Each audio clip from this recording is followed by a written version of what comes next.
Blackberry Cheesecake Icebox Pie has a graham cracker crust and a cool and creamy filling made from fresh blackberries and blackberry preserves.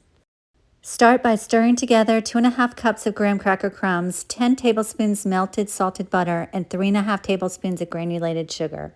Press into the bottom and up the sides of a greased pie plate. Refrigerate for at least 1 hour. Beat a 3.4-ounce box of instant cheesecake pudding mix with 1½ cups of whole milk until it starts to thicken.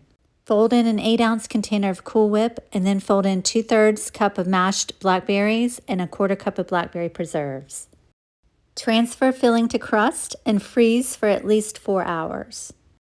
Garnish with whipped cream and blackberries. Serve either frozen or you can leave it at room temperature for 30 minutes before serving. Such a delicious, no-bake summer dessert. Find the full recipe at spicysouthernkitchen.com.